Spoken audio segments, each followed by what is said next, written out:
നാട്ടിക ശ്രീനാരായണ കോളേജിൽ ഭാരത സർക്കാർ സ്ഥാപനമായ ഡിപ്പാർട്ട്മെന്റ് ഓഫ് ബയോടെക്നോളജിയുടെ ധനസഹായത്തോടെ അപേക്ഷിക്കുന്നതിനുള്ള DBT സ്റ്റാർ മാർഗനിർദ്ദേശങ്ങൾ എന്ന വിഷയത്തിൽ ഏകദിന ശില്പശാല സംഘടിപ്പിക്കുന്നു. സയൻസ് ഫൗണ്ടേഷൻ കമ്മിറ്റിയുടെ ആഭിമുഖ്യത്തിൽ മാർച്ച് 12 ബുധനാഴ്ച രാവിലെ 10 മണി മുതൽ വൈകിട്ട് 4 മണി വരെ ശ്രീനാരായണ കോളേജിൽ വെച്ച് ശില്പശാല നടക്കുന്നതാണ്. Doctor Garima Gupta, DBT star scheme coordinator, doctor Rajendran R, DBT task force member, doctor Harathi Parashur Babu, principal PSG women's college Coimbatore, doctor T Sivakumar, principal RVS college Coimbatore എന്നിവർ ശില്പശാലയിൽ ക്ലാസ് നൽകും. കേരളത്തിലെ വിവിധ കോളേജുകളിൽ നിന്നും ശാസ്ത്ര അധ്യാപകർ ശില്പശാലയിൽ പങ്കെടുക്കും.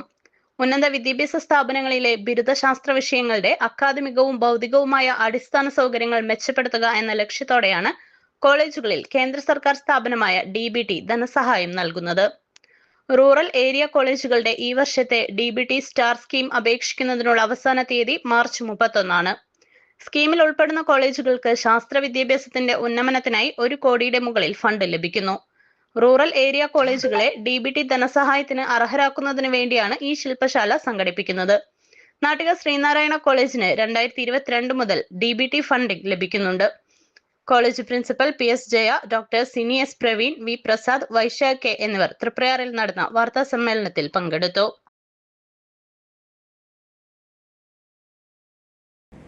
നമ്മളുടെ കോളേജിൽ 2022 ഈ സ്കീം സ്റ്റാർ സ്കീം എന്നാണ് അതിന്റെ പേര്. കോളേജ് സ്റ്റാർ സ്കീം എന്നാണ് അതിന്റെ പേര്. നമ്മൾ 2022 നമ്മളുടെ കോളേജിന് അത് നമ്മൾ നേടിയിട്ടുണ്ട്. അന്ന് എല്ലാവരും ന്യൂസൊക്കെ പത്രത്തിൽ വന്നിരുന്നു. ആ സ്റ്റാർ സ്കീമിനെ ഇപ്പൊ വീണ്ടും വിളിച്ചിട്ടുണ്ട്. മറ്റ് റൂറൽ ഏരിയയിലെ മറ്റ് ഇത് ലഭിക്കാത്ത കോളേജുകൾക്ക് നമ്മുടെ കോളേജിൽ വെച്ച് ഒരു വർക്ക്ഷോപ്പ് നടത്തി എങ്ങനെ ഇതിന് വിജയകരമായിട്ട് നമുക്ക് അപ്ലൈ ചെയ്യാമെന്നുള്ളതാണ് നമ്മൾ നടത്തുന്ന ശില്പശാലയുടെ അതാണ് അതിന്റെ ഉദ്ദേശം. അപ്പൊ കേരളത്തിലെ വിവിധ കോളേജുകളിൽ നിന്ന് 80-ലധികം കോളേജുകളിൽ നിന്ന് പാർട്ടിസിപ്പൻസ് വരുന്നുണ്ട്. നമ്മൾ കേരളത്തിൽ മാത്രമേ ഉദ്ദേശിച്ചിട്ടുള്ളൂ, പക്ഷെ തമിഴ്നാട്ടിലും 11 പേര് തമിഴ്നാട്ടിൽ നിന്നും വരുന്നുണ്ട്. അങ്ങനെ വളരെ പ്രധാനപ്പെട്ട ഒരു വർക്ക്ഷോപ്പാണ് നടത്തുന്നത്. കാരണം ഇതിന്റെ അപ്ലൈ ചെയ്യും മിക്കവരും അപ്ലൈ ചെയ്യുമല്ല പ്രാവശ്യം നമ്മൾ കൊടുത്തപ്പോഴും പലരും അപ്ലൈ ചെയ്തിരുന്നു.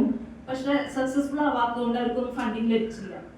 ഇപ്പൊ UGCയുടെ കാര്യമായിട്ടുള്ള ഫണ്ടിങ് ഇല്ലാത്തത് കൊണ്ട് കോളേജസിന് ഈ ഫണ്ടൊക്കെയാണ് ഏറ്റവും അധികം കിട്ടുന്നത്. ഇപ്പൊ അപ്ലൈ ചെയ്ത് റൂറൽ ഏരിയയിലെ കോളേജുകൾ അപ്ലൈ ചെയ്താൽ അവർക്ക് ലഭിക്കുന്ന 1 കോടിക്ക് മുകളിലുള്ള ഫണ്ടിങ് ആണ്. നമ്മൾ 22 കിട്ടിയപ്പോൾ നമുക്ക് ഇതുവരെ 82 ലക്ഷം നമ്മുടെ കോളേജിന് ലഭിച്ചു. അത് അണ്ടർ ഗ്രാജുവേറ്റ് സ്റ്റുഡൻസിന്, ഡിഗ്രി സ്റ്റുഡൻസിന് സയൻസ് എഡ്യൂക്കേഷൻ മെച്ചപ്പെടുത്താനുള്ളതാണ്. നമുക്ക് സെമിനാറുകൾ നടത്താം, അതിൽ എക്യുപ്മെന്റ് വാങ്ങാം, അങ്ങനെ പലതരത്തിൽ നമുക്ക് കുട്ടികൾക്ക് ഉപകാരപ്രദമായിട്ടുള്ള UG കുട്ടികൾക്ക് ഉപകാരപ്രദമായിട്ടുള്ള കാര്യങ്ങൾക്ക് വേണ്ടിയാണ് ഇതിന്റെ ഫണ്ടിങ്. അപ്പൊ ഇപ്രാവശ്യം 1 കോടിക്ക് മുകളിൽ ഫണ്ടിങ് ഉള്ളതുകൊണ്ട് എല്ലാ കോളേജുകളും അപ്ലൈ ചെയ്യും. റൂറൽ ഏരിയയിൽ നിന്നാണ് അപ്ലൈ ചെയ്യണം. പക്ഷെ അതിന്റെ സക്സസ് റേറ്റ് ഒന്ന് കൂട്ടാൻ വേണ്ടിയിട്ട് നമ്മൾ അപ്ലൈ ചെയ്തത് എങ്ങനെയാണ് ഇത് ലഭിക്കാനുള്ള വഴികൾ എന്താണെന്ന് മറ്റു കോളേജുകൾക്ക് കൂടി പറഞ്ഞു കൊടുക്കാൻ വേണ്ടിയിട്ടാണ് നമ്മൾ ഈ ശില്പശാല നടത്തുന്നത്. അതിൽ ഈ DBT ഡിപ്പാർട്ട്മെന്റ് ഓഫ് ബയോടെക്നോളജി ആണ് ഈ സ്റ്റാർ സ്കീം നടപ്പിലാക്കുന്ന അവരാണ്.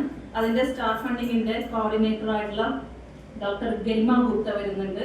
അതുപോലെ തന്നെ സ്റ്റാർ സ്കീമിന്റെ ടാസ്ക് ഫോഴ്സ് മെമ്പർ ആയിട്ടുള്ള ഡോക്ടർ രാജേന്ദ്രൻ വരുന്നുണ്ട്. പിന്നെ ഇത് വളരെ നമ്മളെ പോലെ തന്നെ സക്സസ്ഫുൾ ആയി വളരെ നന്നായിട്ട് നടത്തിയിട്ടുള്ള തമിഴ്നാട്ടിലെ PSG വിമൻസ് കോളേജിന്റെ പ്രിൻസിപ്പൽ ആയിട്ടുള്ള ഡോക്ടർ ഹാരതി പരാശൂർ ബാബു അവർ വരുന്നുണ്ട്. പിന്നെ RVS കോളേജിന്റെ പ്രിൻസിപ്പൽ ആയിട്ടുള്ള ഡോക്ടർ T ശിവകുമാർ ഇദ്ദേഹം വരുന്നുണ്ട്. പിന്നെ നമ്മുടെ SN കോളേജസിന്റെ ഒക്കെ സ്പെഷ്യൽ ഓഫീസർ ആയിട്ടുള്ള പ്രൊഫസർ എമറിറ്റസും കൂടിയായിട്ടുള്ള ഡോക്ടർ രവീന്ദ്രനും വരുന്നുണ്ട്. ഇതാണ് നമ്മുടെ കോളേജിൽ നടക്കാൻ പോകുന്ന പരിപാടി. എന്തെങ്കിലും അറിയണമെങ്കിൽ നമ്മുടെ കോളേജിലെ സയൻസ് ഫൗണ്ടേഷൻ കമ്മിറ്റിയാണ് ഇത് നടത്തുന്നത്. സയൻസ് ഡിപ്പാർട്ട്മെന്റ്സ് എല്ലാം കൂടിയിട്ട് ഇത് അപ്ലൈ ചെയ്യാൻ പറ്റുന്നത് റൂറൽ ഏരിയയിലാണെങ്കിൽ 3 സയൻസ് ഡിപ്പാർട്ട്മെന്റെങ്കിലും ഉള്ള കോളേജിന് ഇത് അപ്ലൈ ചെയ്യാൻ പറ്റുള്ളൂ. നമ്മുടെ കോളേജ് സക്സസ്ഫുള്ളി അപ്ലൈ ചെയ്തുകൊണ്ടാണ് നമ്മളിങ്ങനെ മറ്റുള്ളവർക്കും കൂടി ഒരു ട്രെയിൻ എങ്ങനെയാണ് ചെയ്യേണ്ടതെന്നുള്ള ഒരു മാർഗദർശനം കൊടുക്കാൻ വേണ്ടിയിട്ടാണ് ഈ ഒരു വർക്ക്ഷോപ്പ് നടത്തുന്നത്.